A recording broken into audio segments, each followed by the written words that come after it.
When you Google top games, you can see why these games deserve that title.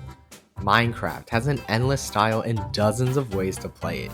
GTA 5 has a long, engaging story in a huge, ridiculously detailed world. League of Legends has flashy visuals and intense team-oriented fights. All of these games are not pay to win, and you aren't time restricted to play them.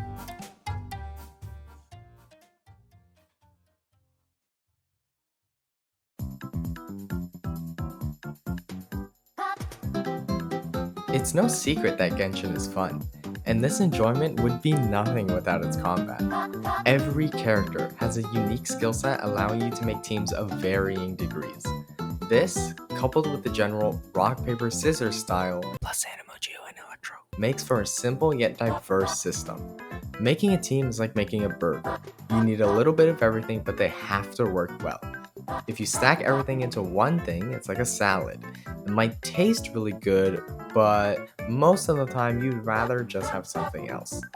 If you have a little bit of rock, paper, and scissors, it's like a bag of flavored chips. It might taste good, but you'd still want the real thing. Once you make that perfect team though, does that burger taste good? And oh, what sins I would commit if I didn't talk about what you do with the teams you make. Dodging at the right time can send dopamine straight to your brain, but there is no feeling that describes pushing the tip of your limits with the biggest damage per screenshot that just hits you with.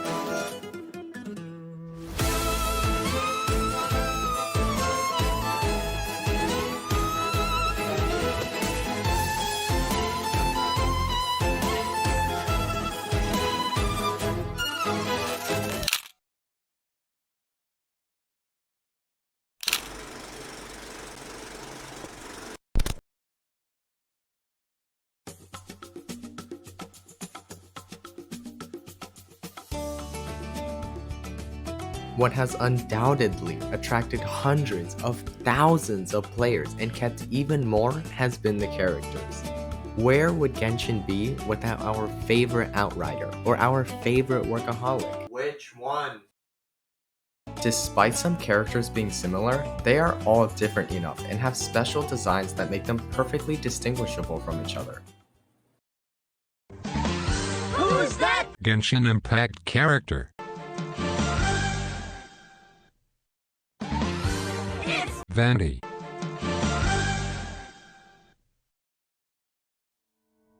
Anyways, some characters are also extremely interesting, and you are genuinely invested in them and look forward to their upcoming quests.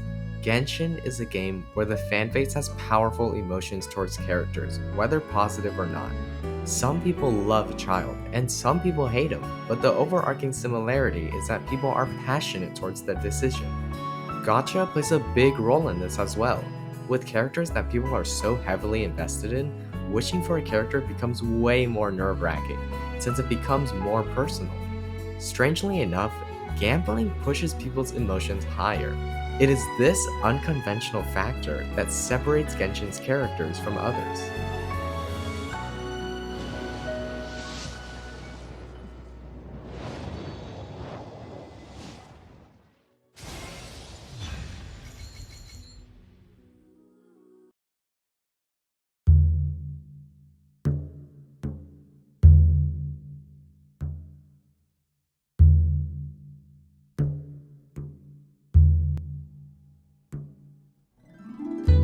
Have you ever taken the time to just stop and look around the world? It's gorgeous. While we're so focused with sniffing out every last chest, if we stop for a moment and take a look around us, we can instantly become absorbed in this world. Every bit of dialogue with a random NPC tells a story that most people fail to recognize. When you log into Genshin today, I hope you take a moment to stop and observe the scenery. Talk to NPCs, and you'll quickly notice the differences in cultures that the nations give. Stop for a moment and appreciate the music and how perfect it matches the tones of Genshin. Even in areas that players won't even spend 5 minutes in, like the Northland Bank, have an absolutely beautiful theme. Years later, when we listen back on these songs, we'll be able to perfectly picture the landscape in our heads.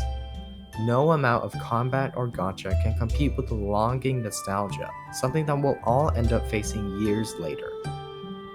And this overwhelmingly bitterful love, is how it feels to play Genshin Impact.